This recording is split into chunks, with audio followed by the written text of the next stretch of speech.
आप कोई अर्चना नहीं जानते, आप कोई पूजन नहीं जानते, आप कोई आराधना नहीं जानते, आप कोई भगवान को प्रार्थना करना नहीं जानते, आप भगवान से कोई विनय करना नहीं जानते, आप भगवान को रिझाने का कोई मंत्र नहीं जानते, आप कोई तप करना नहीं जानते, आप कोई बहुत लंबे व्रत करना नहीं जानते, आप भगवान को रिझाने के लिए कोई साधना करना नहीं जानते, आप भगवान को रिझाने के लिए बहुत सारा आडंबर या बहुत सारा धन कुछ भी देना नहीं जानते।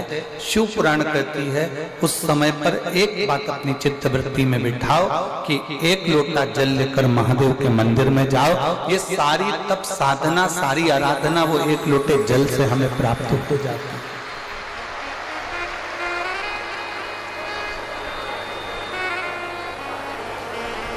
सारी तप साधना, सारी आराधना एक लोटे जल से हमें प्राप्त हो जाती है।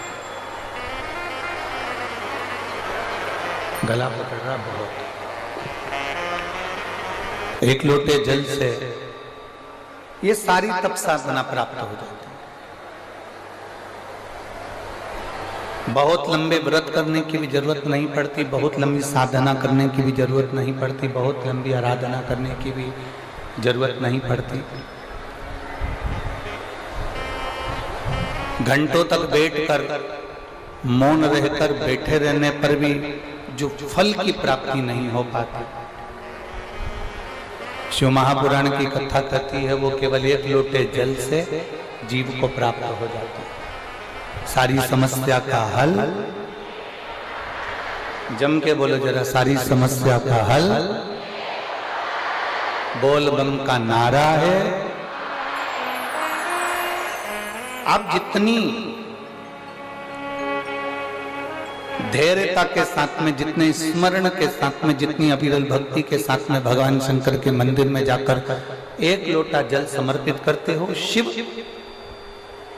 आपको अपना जान लेता है, शिव आपके हो जाते हैं और आप शिव के हो जाते हैं। भगवान शंकर आपके हो गए, आप शंकर के हो। देवराज को ना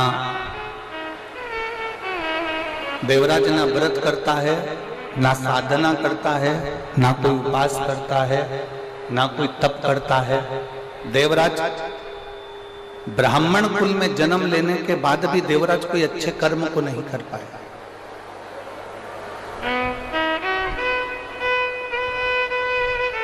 कोई अच्छा कर्म देवराज ने नहीं करा। ब्राह्मण कुल में जन्म जरूर ले लिया, ब्राह्मण कुल में पैदा जरूर हो गया, ब्राह्मण कुल में उसका जन्म जरूर हो गया, पर अच्छा कर्म नहीं कर पाया।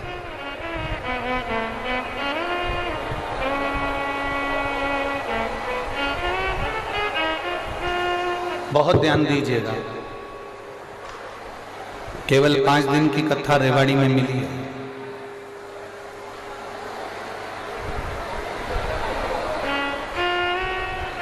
पांच दिन की कथा में 3 घंटे की कथा, और 3 घंटे की कथा में भी आधा घंटा आशीष भैया लेते हैं और 2.5 घंटा हमको प्राप्त होता है। वो 2.5 घंटा भी यदि आपने अपना मन लगाकर, चित्त लगाकर, हृदय लगाकर बाबा से अपने दिल की बात स्मरण कर कर यदि कह दी और बाबा को अपने दिल में बिठा लिया और बाबा के दिल में आप बैठ गए, तो ये मानकर चलना कि 5 दिन की कथा ना जाने हमारे कितने जन्मों के आनंद को करा सकती है।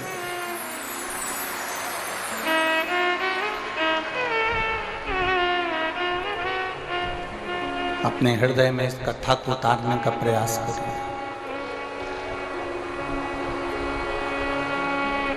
अपने हृदय में ये कथा को बिठाने का प्रयास करें।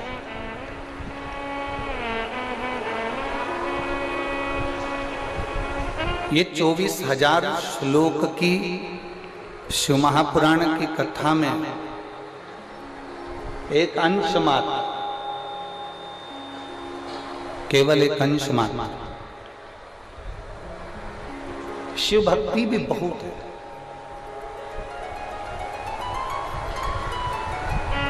कोई तुमसे कहे कि मैं आगे बैठी, मैं पीछे बैठी, कोई कहे मैं राइट में बैठी, कोई कहे मैं लेफ्ट में बैठी, कोई कहे कि मुझे यहाँ जगह मिली, कोई कहे मुझे वहाँ जगह मिली, कोई कहे मुझे ऐसा मिला, कोई कहे मुझे वैसा मिला, कोई कहे मुझे यहाँ प्राप्त हुए, कोई कहे वहाँ प्राप्त हुए। आपको एक बात कहना है कि कहीं पर भी बैठकर कथा श्रवण करो, पर ऐसी सुनो कि तुम शंकर भगवान के दिल में बैठ जाओ और शंकर भगवान तुम्हारे दिल में बैठ जाओ, बस ऐसी श्रवण।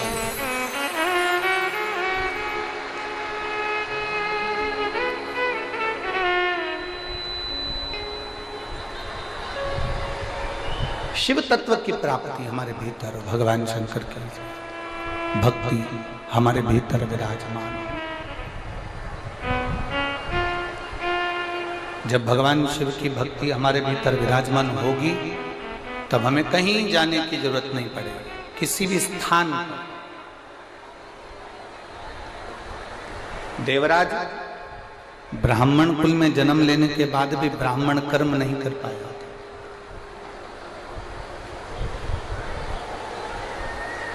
ऐसे संसार में ना जाने कितने लोग हैं जो जन्म तो ले लेते हैं पर कोई अच्छा कर्म नहीं कर पाते।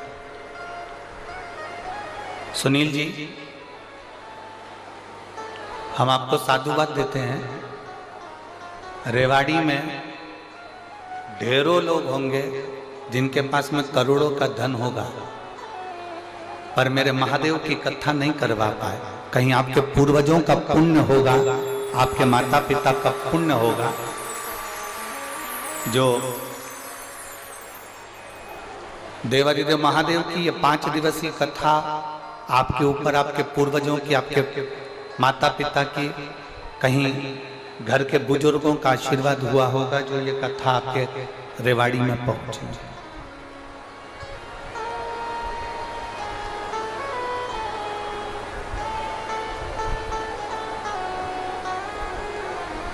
और बहुत अच्छा लगा जब भी हम कहीं कथा करने जाते हैं सुनील जी, तो कोई अपने मामा जी को भेजता है लेने के लिए, कोई अपने फूफा जी को भेजता है, कोई अपने काका जी को भेजता है, कोई अपने किसी दूसरे रिश्तेदार को भेजता है। पर पहली बार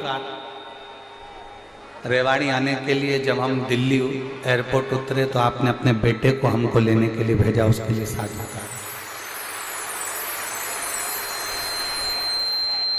आपको उसकी साधुता है। बेस कम करो, बेस इतना ज्यादा हो रहा है कि गला पूरा बेकार हो रहा है।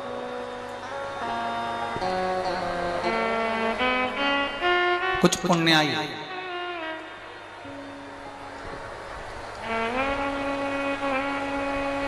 आपके और हमारे जीवन की होगी, जो रेवाड़ी की इस पवित्र भूमि पर भगवान की अविरल कथा को हम श्रवण करने के लिए विराजमान हैं।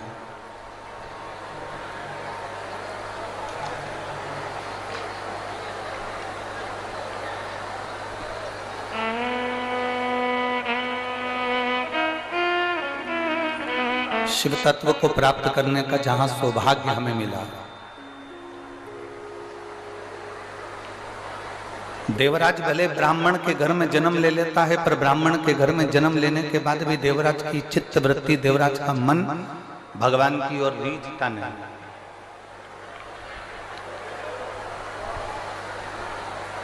भगवान की ओर देवराज का चित्त नहीं जाता, देवराज का मन भगवान की ओर नहीं जाता।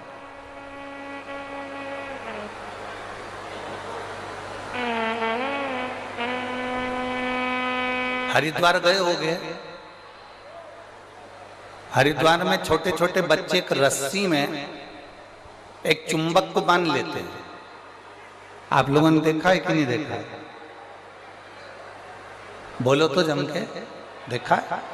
बच्चे एक रस्सी में चुंबक को बांधते हैं और वो चुंबक को बांधने के बाद बच्चे उस रस्सी को गंगा जी में डालते हैं। वो चुंबक गंगा जी में उसको हिला रहे हैं, उसको घुमा रहे हैं। उस चुंबक में कपड़ा नहीं चिपकता, उस चुंबक में प्लास्टिक नहीं चिपकता, वो चुंबक में लकड़ी नहीं चिपकती, उस चुंबक में एल्युमिनियम नहीं चिपकता।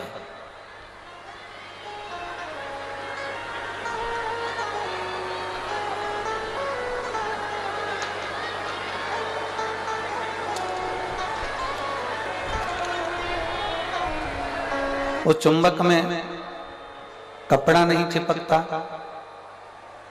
उस चुंबक में लकड़ी नहीं चिपकती, उस चुंबक में प्लास्टिक नहीं चिपकता। उस चुंबक में अगर चिपकता है तो केवल जो चुंबक का लोह तत्व है वो उस चुंबक के अंदर चिपक जाता है। ये शिव महापुराण की कथा नहीं है। मेरे देवादिदेव महादेव भी पृथ्वी पर जैसे गंगा जी में कोई बच्चा डोरी बांधने के बाद में चुंबक को पटकता है और उससे लोह तत्व चिपकता है, उसी तरह मेरे देवादिदेव महादेव ने भी डोरी बांधकर इस शिव महापुराण को पृथ्वी पर डाल दिया है। और जो शंकर भगवान के गण हैं, जो भगवान शंकर के उपासक हैं, जो शिव भक्ति को जानने वाले हैं, वो इस चुंबक से चिपकते चले जाते हैं और बाद में शंकर के होते चले।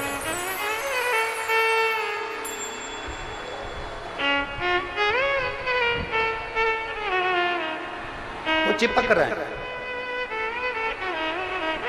और कभी कभी शिव महापुराण की कथा कहती है, कभी कभी चुंबक में चिपके चिपके चिपके चिपके वो लोहा भी इतना चुंबकीय बल से प्रबल हो जाता है कि वो लोहा भी दूसरे लोहे को अपनी ओर खींचता है।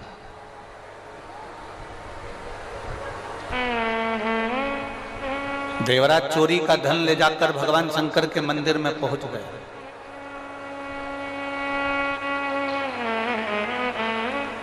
देवराज चोरी के धन को लेकर भगवान शिव के मंदिर में पहुंचा, भगवान शंकर के मंदिर में पहुंचा। और चोरी के धन को लेकर देवराज जब भगवान शंकर के मंदिर में पहुंचता है, वो चोरी के धन को ले जाकर कहीं दूसरी जगह भी जा सकता था। चोरी के धन को लेकर वो कहीं और अन्य जगह पर भी जा सकता था, पर वो चोरी के धन को लेकर शंकर के मंदिर में पहुंचा, शिव के द्वार पहुंचा।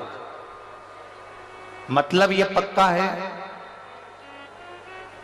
ये निश्चित है, भूल से भी अगर कोई शंकर की चौखट तक गया है, भूल से भी अगर कोई शंकर के दरवाजे तक गया है, तो ये मानकर चलना वो कितना बड़ा पापी क्यों ना हो, कितना बड़ा बेकार कर्म करने वाला भी हो, अगर वो शंकर की शरण गया है तो ये मानकर चलना कि वो शंकर का पूर्व का कोई जीव है जो शिव का हो, कैसा भी।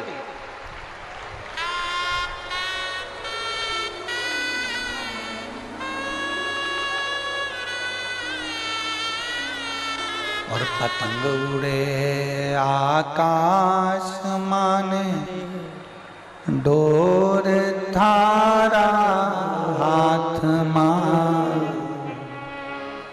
ओ भोले मारी पतंग ऊंची राख जे, ओ शंभो मारी पतंग ऊंची राख दे।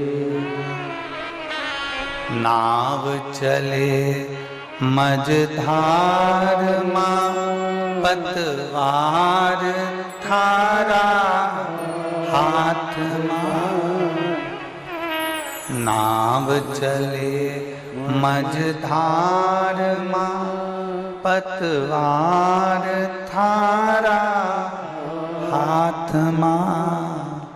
ओ भोले मारी नैया पार लगाओ जो, ओ शंभो मारी नैया पार लगाओ जो।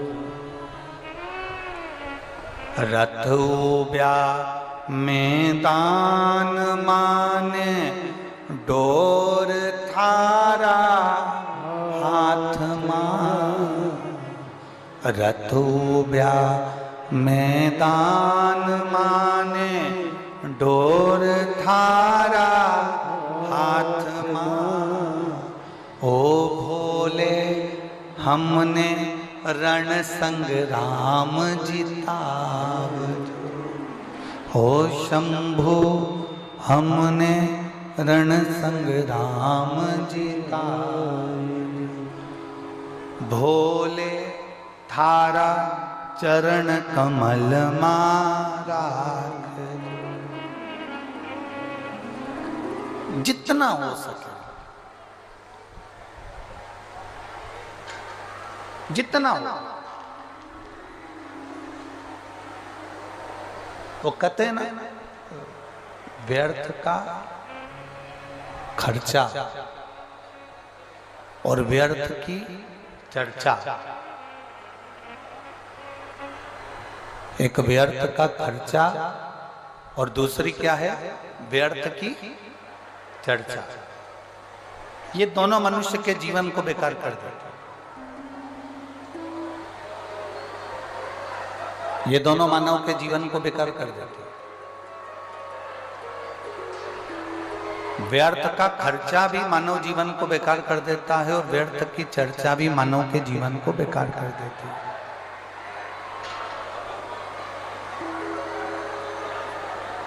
व्यर्थ का यदि खर्चा करोगे, व्यर्थ के खर्चे में अगर डूबोगे, व्यर्थ का खर्च करोगे तो तुम्हारा जीवन बहुत अच्छा होने वाला नहीं है।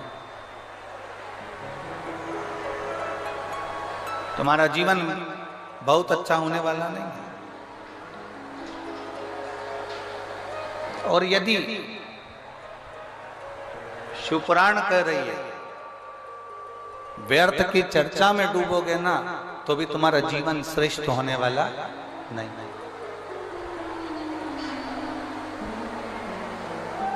फालतू का खर्चा मत करो और फालतू की जम के बोलो जरा चर्चा मत करो। ना तो हमें फालतू का खर्चा करना है और ना हमें फालतू की चर्चा करना है। सीख देने वाले बहुत मिलेंगे तुमको, बहुत सारे अकल देने वाले मिलेंगे। कभी कह देंगे अपनी हेयर स्टाइल ऐसी कर लो, कभी कहेंगे ये वाला पार्लर अच्छा है यहाँ चले जाओ, कभी कहेंगे वो वाला पार्लर अच्छा है वहां चले जाओ, कभी कहेंगे यहाँ चले जाओ, कभी कहेंगे वहां चले जाओ। व्यर्थ का खर्चा नहीं करना। हाँ,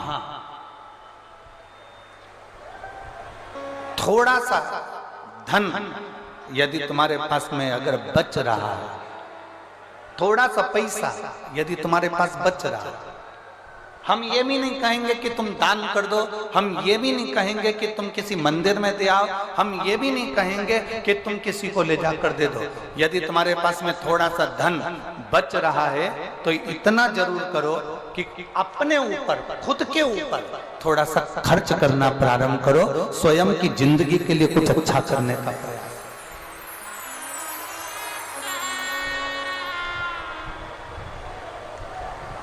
अपने लिए जी थोड़ा अपने लिए अच्छा करने का प्रयास करिए, थोड़ा अपने लिए अच्छा करने का प्रयास करो अपने लिए।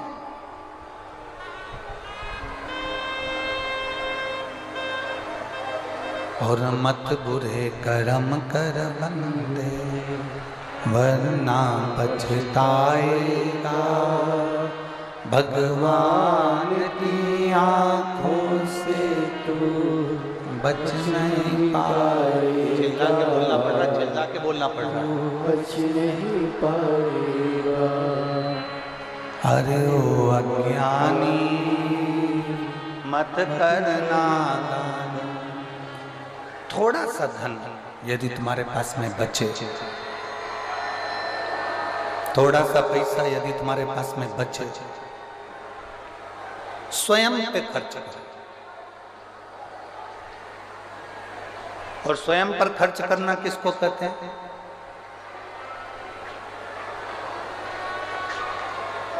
स्वयं पर खर्च करना कहते किसको? स्वयं पर खर्च करने का मतलब क्या होता है? बहुत अच्छे अच्छे कपड़े धारण कर लो, बहुत अच्छे आभूषण धारण कर लो, बहुत सिनेमा देख लो, बहुत ऊंची गाड़ियों में घूम लो, स्वयं पर खर्च करना इसको कहते हैं क्या? नहीं। जब थोड़ा पैसा, थोड़ा धन आपके पास में यदि बच रहा है,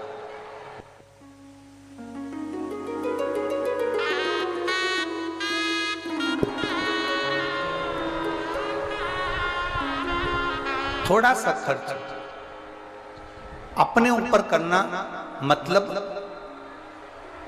थोड़े से धन को बचाकर किसी तीर्थ में जाकर, किसी पवित्र नदी के तट पर जाकर, कहीं शिव महापुराण की कथा में बैठकर भगवान की अविरल भक्ति को धारण करना, ये अपने ऊपर खर्च करने के बराबर है। स्वयं को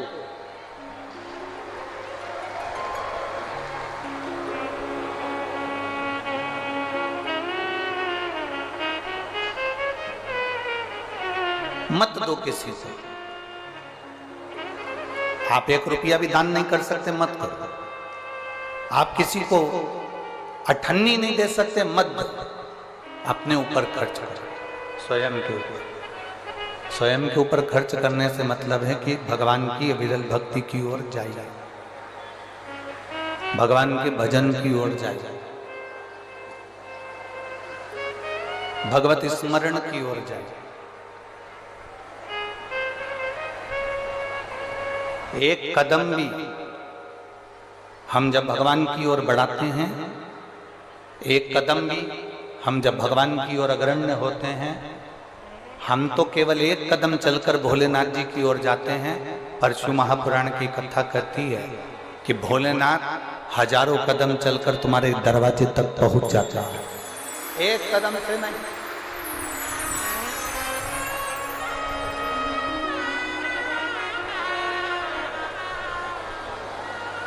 हजारों कदम से चलकर मेरा देव अधिदेव महादेव, मेरा उगड़दानी, मेरा शंभू, मेरा त्रिकालदर्शी, मेरा कैलाशी तुम्हारे द्वार तक पहुंच जाता है। व्यर्थ का खर्च मत करो और व्यर्थ की चर्चा मत करो।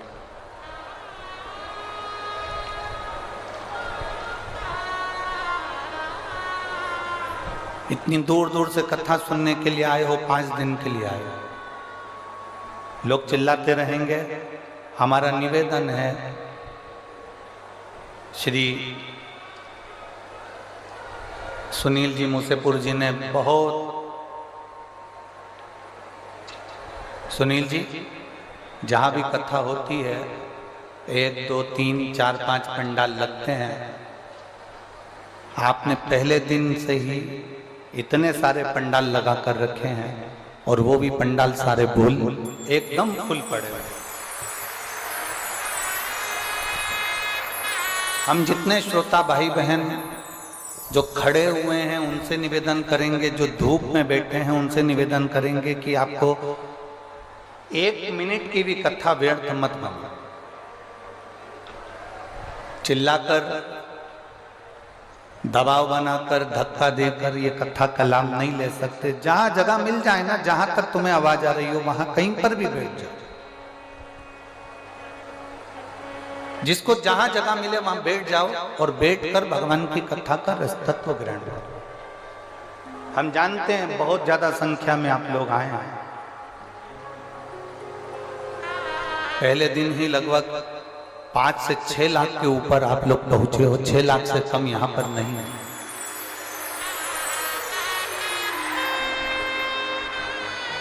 जहां जगह मिले वहां बैठो। व्यर्थ का समय बर्बाद न करते हुए भगवान की अविरल भक्ति को धारण करो, कहीं पर भी बैठकर। और किसी से मत कहो कि मुझे आगे जाना है, कि पीछे जाना है, कि मुझे यहाँ जाना है, कि मुझे वहां जाना है। और मेरा यहाँ जो बैरिकेड के पास में जितने लोग खड़े हुए हैं उनसे भी कहूंगा बैठ जाओ। पीछे वालों को कष्ट हो रहा है तुम्हारे कारण, वो पीछे वाले देख नहीं पा रहे। जहां जगह मिल जाए वहां बैठ जाओ। आप भी बैठ जाओ, जहां जगह मिले वहां बैठ जाओ। हमने पहले भी कथा में कहा है, अपने साथ में 3-4 चीजें लेकर चला करो। पानी की कितनी बोतल, जम के बोलो जरा। 2। बिछाने के लिए दरी, ओढ़ने के लिए कम्बल, और साथ में एक, जम के बोलो जरा, छाता। छाता इसलिए लेकर चलो कि कहीं अगर पंडाल में जगह नहीं मिले तो अपना छाता लगा कर बैठ, जहां जगह मिल जाए वहां बैठते जाओ और भगवान की विरल कथा को धारण।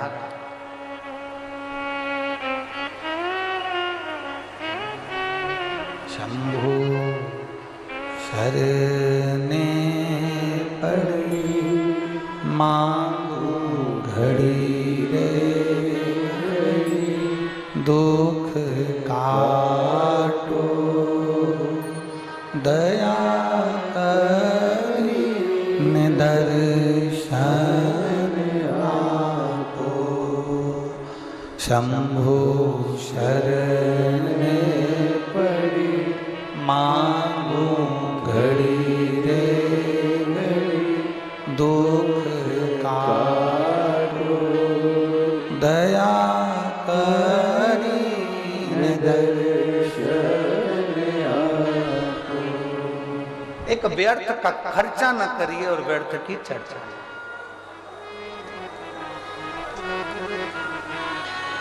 लक्ष्मी मैया नारायण भगवान के पास में जब जब बैठती हैं तो कोई ना कोई चर्चा करती हैं।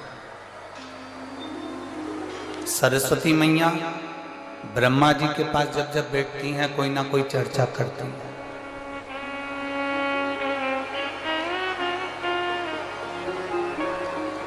इंद्राणी इंद्रदेव के पास जब जब बैठती हैं कोई ना कोई चर्चा करती हैं।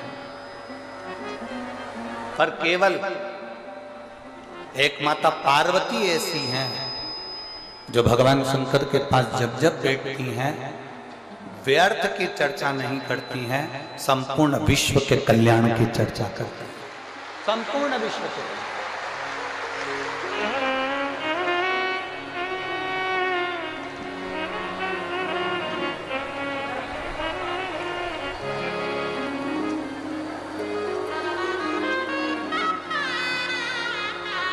हम लोगों की भी आदत है, हम लोग भी व्यर्थ चर्चा में बैठे रहते हैं। हम लोगों की भी आदत है, हम व्यर्थ चर्चाओं में डूबे रहते हैं।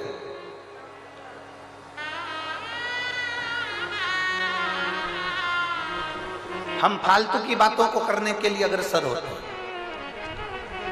और शिव महापुराण की कथा कहती है आप कुछ अच्छा नहीं कर सकते, आप कुछ अच्छा नहीं बोल सकते, तो शिव महापुराण की कथा कहती है एक काम जरूर करो, जो अच्छा बोल रहे हैं और अच्छा कर रहे हैं, जो सनातन धर्म के लिए आगे बढ़ रहे हैं, उनके साथ कदम से कदम मिलाकर आप भी चलने का प्रयास।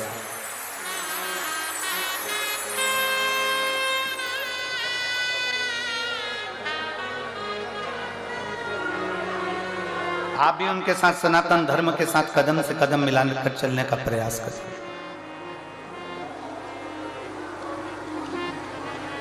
व्यर्थ खर्च ना हो और व्यर्थ चर्चा। जितनी देर बैठो उतनी देर भगवान की भक्ति में बैठो। शिव महापुराण की कथा कहती है शंकर जी के मंदिर में जब एक लोटा जल लेकर जाओ ना अपने घर से, भगवान शंकर का जब एक लोटा जल तांबे के लोटे में जब पानी भरकर आप अपने घर से जब चले तो बाबा से घर से निकलते समय मंदिर की सीढ़ी पर चढ़ते समय दो बातों का स्मरण रखें। जितने लोग आस्था चैनल पर सुन रहे हैं, जितने फेसबुक यूट्यूब पर सुन रहे हैं, जितने मोबाइल पर सुन रहे हैं, जितने रेवाड़ी हरियाणा की पवित्र भूमि पर सुन रहे हैं, बड़े सावधानी से सुनिए। ये बात हमने किसी कथा में आज तक नहीं कही, आज रेवाड़ी की इस पवित्र भूमि पर यह बात कहना चाहें। दो बातें हैं, एक मंदिर से चलो, घर से चलो तब एक बात कहना है, और मंदिर में, मंदिर की दहली पर, मंदिर की सीढ़ी पर, मंदिर की चौखट पर, मंदिर के अंदर प्रवेश करो तब एक बात कहना। दो बातें।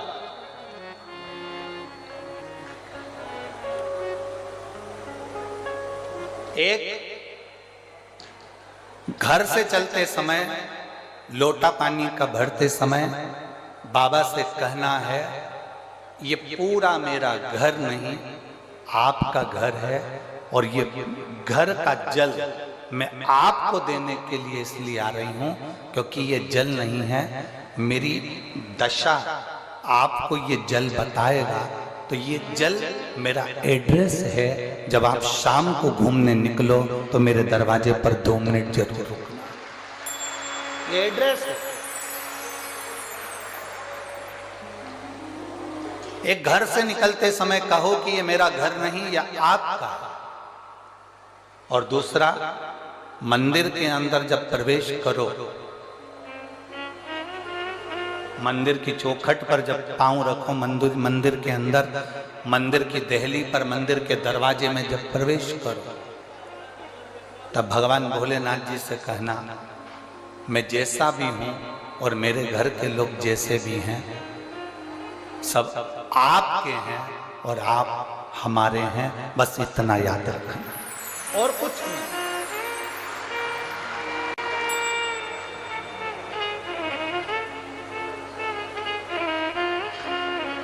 और मैंने तेरे ही भरोसे बाबा, तेरे ही भरोसे हवा भी उड़ती जावांगी, बाबा डोर हटो छड़ीला में कटी जावांगी, भोले मैं तेरी पतंग, शंभो मैं तेरी पतंग, हवा बिच उड़ती जावांगी, बाबा डोर हटो छड़ीला में कटी जावांगी, भोले मैं तेरी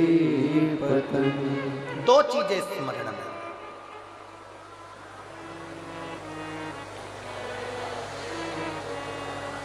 जब हम फ्लाइट में सफर कर रहे थे, भोपाल से जब दिल्ली आए,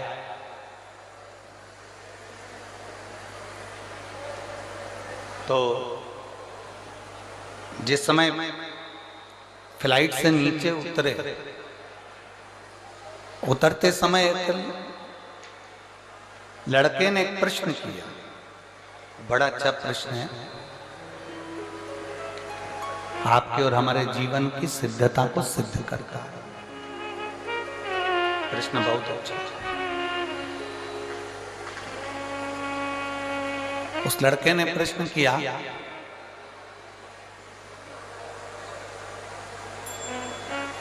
शिव में और शिवलिंग में कितना अंतर है? रेवाड़ी की जीजियों और हरियाणा के मेरे जितने जीजाऊन बैठे हैं, बड़े सावधानी से सुनिएगा। शिव में और शिवलिंग में कितना अंतर है?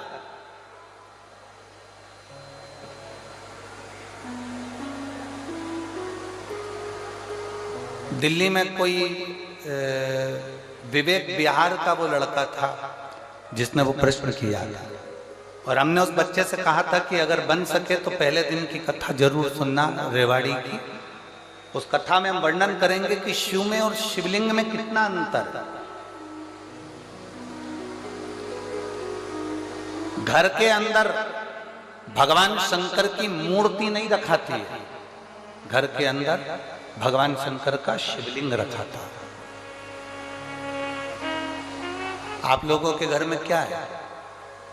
जम के बोलो जरा। शिवलिंग है। मूर्ति में और शिवलिंग में अंतर क्या?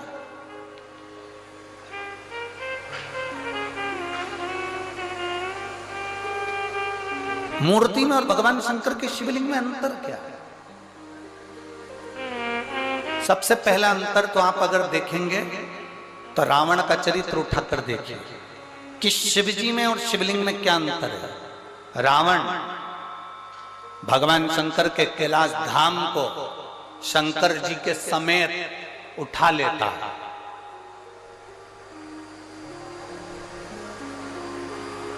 लंकाधिपति रावण, लंकाधिपति लंकेश, शंकर भगवान को कैलाश पर भगवान शिव बैठे हैं और रावण भगवान शंकर को कैलाश के समेत शंकर भगवान को उठा लेता है। बोलो उठाता है कि नहीं उठाता? जम के बोलो जरा, उठाता है ना। रावण भगवान शंकर को कैलाश के समेत उठा लेता है और वही रावण जब शिवलिंग पृथ्वी पर रखा जाता है, रावण अपनी पूरी शक्ति को लगा देता है तो भी शंकर भगवान के शिवलिंग को नहीं उठा पाता है।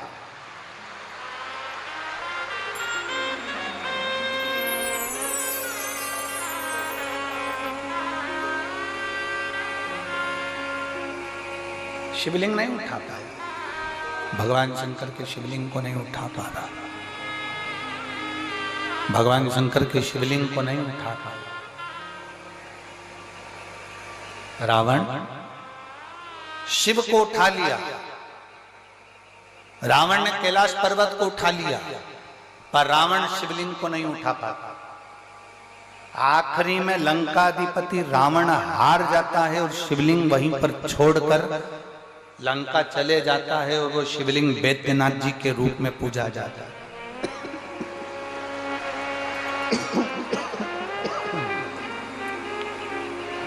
अंत में वो शिवलिंग वैद्यनाथ जी के रूप में पूजा था।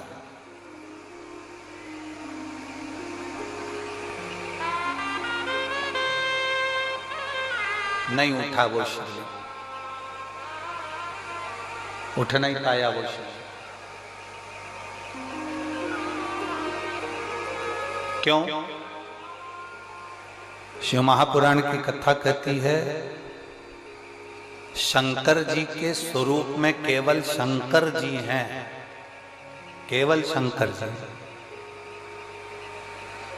शंकर जी के स्वरूप में केवल शंकर जी हैं और शिवलिंग का जो स्वरूप है उसमें केवल शंकर जी नहीं हैं, उसमें गणेश जी भी बैठे हैं, कार्तिकेय जी भी बैठे हैं, अशोक सुंदरी भी बैठी है, पार्वती जी भी हैं, शंकर जी भी हैं, जया, विषहरा, श्यामली वारी, दौतली, जया, ये सब भगवान शंकर की 5 लड़कियां, भगवान शिव की 5 बेटियां, गणेश, कार्तिकेय, अशोक सुंदरी, देवी और शंकर भगवान की परिधि में जहां जल निकल रहा है उस स्थान पर 33 कोटि देवी देवता।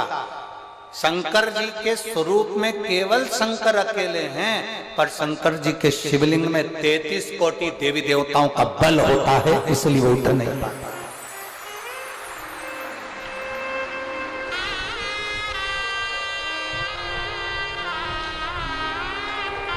ब्रह्मा जी की पूजन करने के लिए कहीं नहीं जाना, भगवान विष्णु की पूजन करने के लिए कहीं नहीं जाना, इंद्र की पूजन करने के लिए कहीं नहीं जाना, गरुड़ वरुण की पूजन करने के लिए कहीं नहीं जाना, नवग्रह देवता की पूजन करने के लिए कहीं नहीं जाना। एक एक देवता की कुल देवी, पितृदेव, वास्तुदेव, आहुतदेव, वासुकी देव, ये सारे देवताओं की पूजन करने के लिए कहीं नहीं जाना। केवल एक देवाधिदेव महादेव पर अगर आप 1 लोटा जल समर्पित कर रहे हो तो सारे देवताओं की पूजन एक साथ में हो रही है।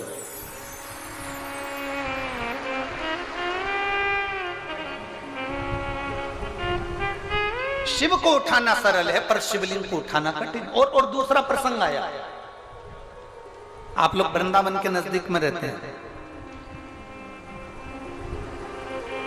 ब्रज की भूमि के करीब में है रेवाड़ी, गोवर्धन बाबा के नजदीक में आप निवास करते हैं।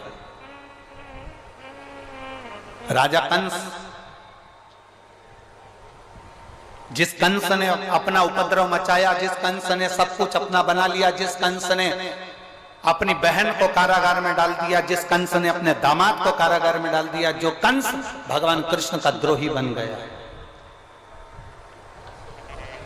वो कंस महेंद्र पर्वत पर जाकर जिस जगह पर भगवान परशुराम बैठकर तप साधना करते हैं, कंस परशुराम भगवान को पर्वत के साथ में उठा लेता है।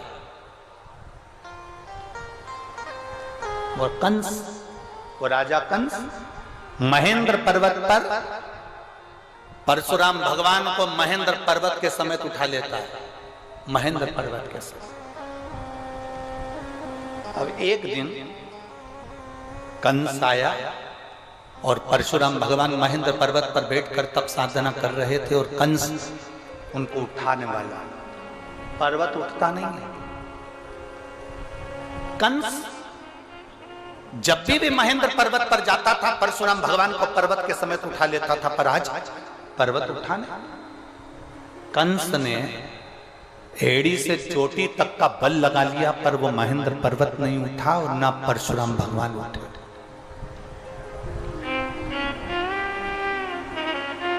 ना परशुराम जी उठ रहे हैं, ना वो महेंद्र पर्वत उठ रहा। कंस को लगा कि आखिर हुआ क्या ऐसा कि जिस महेंद्र पर्वत को मैं उठा लेता था वो महेंद्र पर्वत आज उठ नहीं रहा।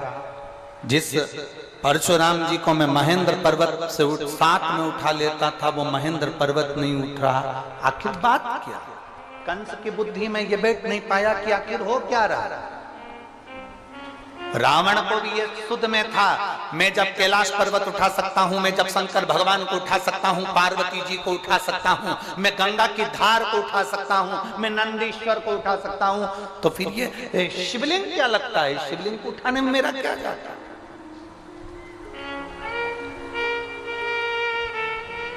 पर्वत को उठाना सरल है, शंकर भगवान को उठाना सरल है, पार्वती जी को उठाना सरल है, नंदी को उठाना सरल है, पर शिवलिंग को उठाना कठिन है, क्योंकि उसमें सारे देवताओं का बल और तत्व प्राप्त हो गया है। सब कुछ है और अकाल मृत्यु वो मरे जो काम करे चंडाल का, काल उसका क्या बिगाड़े जो भक्त हो महा। जो शिव का उपासक उसको क्या भय? यहाँ मेरी रेवाड़ी की इतनी सारी जीजियां बैठी हैं, इतने सारे जीजा बैठे हैं, इतनी सारी बेटियां, इतने सारे बेटा बैठे हैं, मेरी माताएं यहाँ पर विराजमान हैं। मैं उनसे पूछना चाहूंगा, कभी आपने किसी भी संत को, साधु को, सन्यासी को, तपस्वी को, देवता को, देवी को शंकर भगवान के स्वरूप की पूजन करते हुए नहीं देखा होगा? आपने जिसको भी देखा होगा शिवलिंग की पूजन करते देखा होगा। आपने किसी देवी देवता को शंकर के स्वरूप की पूजन करते हुए नहीं देखा होगा। आपने देखा होगा तो शिवलिंग की पूजन करते देखा।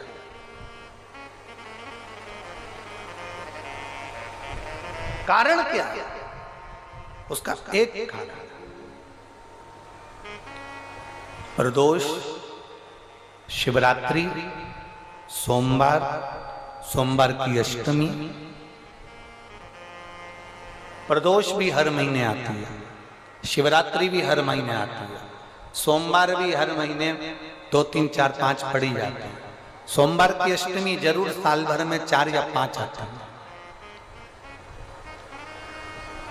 सोमवार, प्रदोष, शिवरात्रि, सोमवार की अष्टमी, ये वो तिथियां हैं, ये वो वार हैं।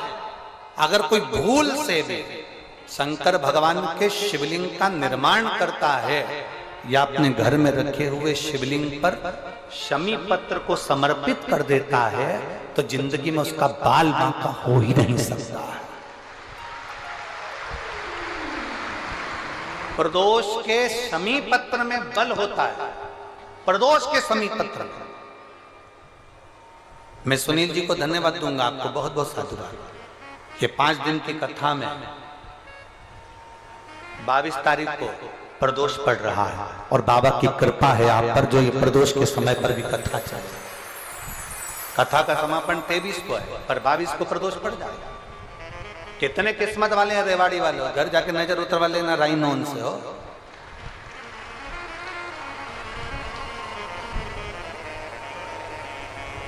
शिव की कृपा कितनी है आप पर, जरा विचार करिए।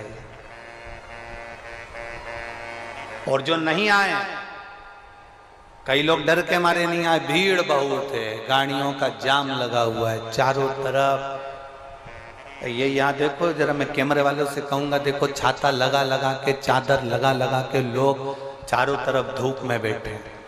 और मेरा जीजियों से निवेदन है, जो पंडाल के अंदर पानी बांट रहे हैं या पंडाल के अंदर पानी के पाउच दे रहे हैं, उनसे निवेदन है इनको मत दो, जो धूप में बैठे हुए हैं उनको दीजिए। मेरा इतना सा,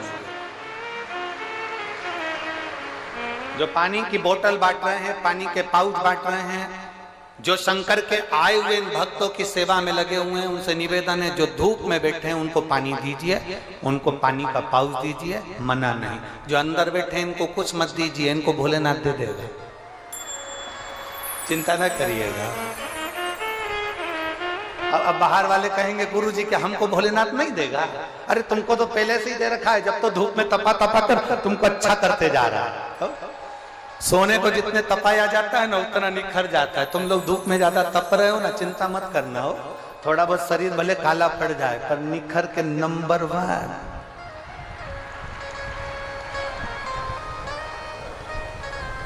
भोलेनाथ ब्यूटीफुल, एकदम जोरदार शिव तत्व की प्राप्ति।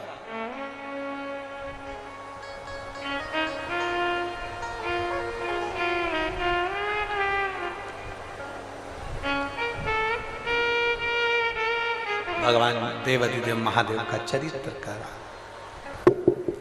जो संपूर्ण विश्व का कल्याण करने वाले हैं। जितना शिव में, उससे 1000 गुना शिवलिंग में बल की प्राप्ति होती है।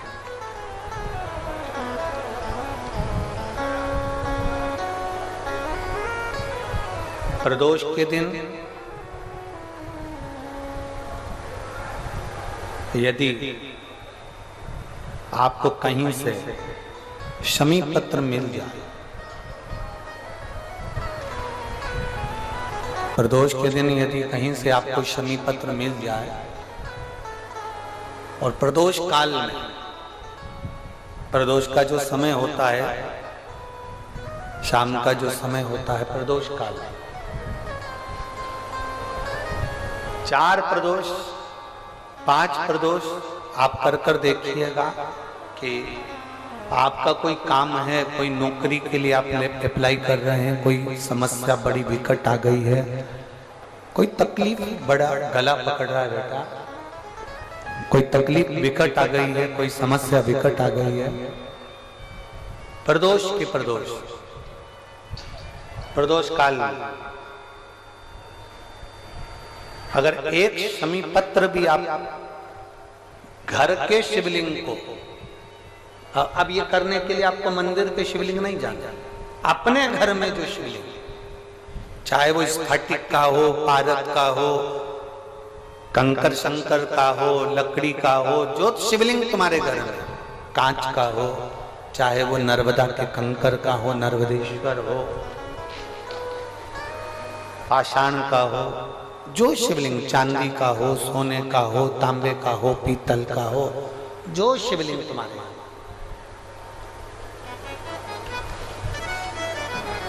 एक शमी पत्र यदि आप भगवान शंकर के शिवलिंग पर समर्पित कर रहे हो, और उस शमी पत्र को उठाकर रात्रि को 9:15 की जो एक मुहूर्त होता है, एक समय होता है, जिस समय पर हम अपने मन की बात भगवान शंकर को कहते हैं। पूर्व में भी इसका वर्णन हम कर चुके हैं कथाओं में।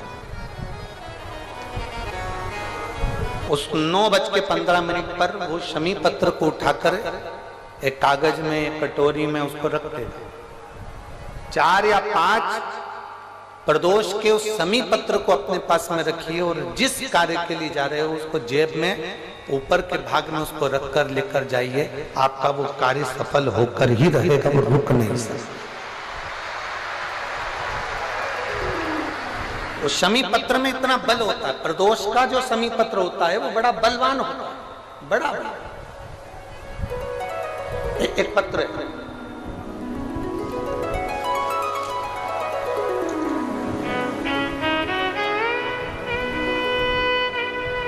समयपुर बादली दिल्ली से संतरा देवी पत्नी स्वर्गीय श्री रूपचंद, उम्र है 78 साल। कहीं बैठी हो तो हाथ हिला सकती हैं। अगर कहीं बैठी हो तो हाथ हिला सकती हैं। समयपुर बादली दिल्ली से संतरा देवी पत्नी स्वर्गीय श्री रूपचंद, उम्र है इनकी 78 साल, 78। मेरा मोबाइल नंबर ये है, कहीं बैठी हो तो हाथ हिलाइए। हाथ हिलाओ एक बार। अभी भी नहीं दिख रहा।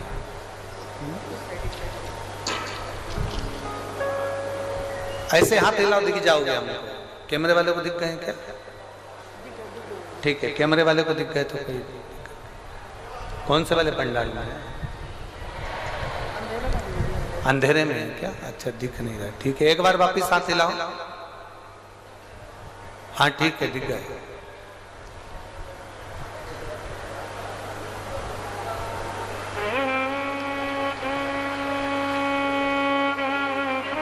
वापिस हाथ हिलाओ एक बार।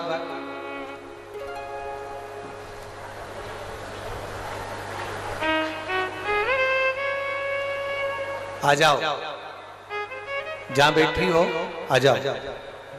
आइए।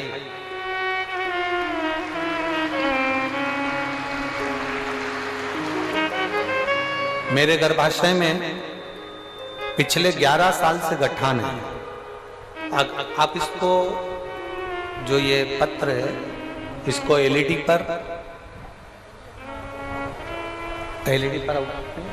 अच्छा, आस्था चैनल पर आप इस पत्र को पढ़ सकते हैं।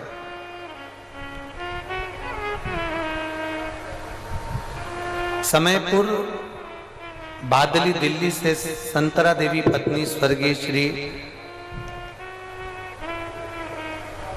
रूपचंद्र, मेरी उम्र 78 वर्ष है। मेरा मोबाइल नंबर ये है। मेरा गर्भाशय में पिछले 11 साल से गठान है। डॉक्टर ने बताया है कि यह कोई साधारण गठान नहीं है, आपको बड़ी बीमारी के योग है।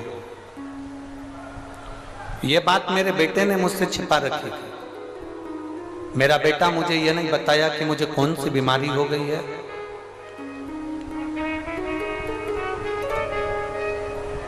मुझे यह बताया नहीं गया। तब मार्च के महीने में 2023 में अल्ट्रासाउंड कराया गया, जिसकी रिपोर्ट में गर्भाशय में गठान निकला। मेरी बेटी ने मुझे टीवी पर आस्था चैनल पर शिव महापुराण कथा सुनने को कहा। आप बार बार कथा में कहते हो एक लोटा जल सारी समस्या का है। मैंने आपके इस वचन को माना और रोज बाबा को एक लोटा जल चढ़ाना प्रारंभ किया। एक बेलपत्र खाना शुरू किया। गुरुजी, मेरे बच्चों ने मुझे नहीं बताया था कि मुझे कौन सी बीमारी हो गई और क्या बताया गया है डॉक्टर ने। मैंने पशुपतिनाथ का व्रत किया, सीहोर गई, कुबेरेश्वर बाबा के धाम में बैठकर मैंने कथा सुनी और वहां से एक कंकर उठाकर ले आई और एक रुद्राक्ष मांग कर ले आई।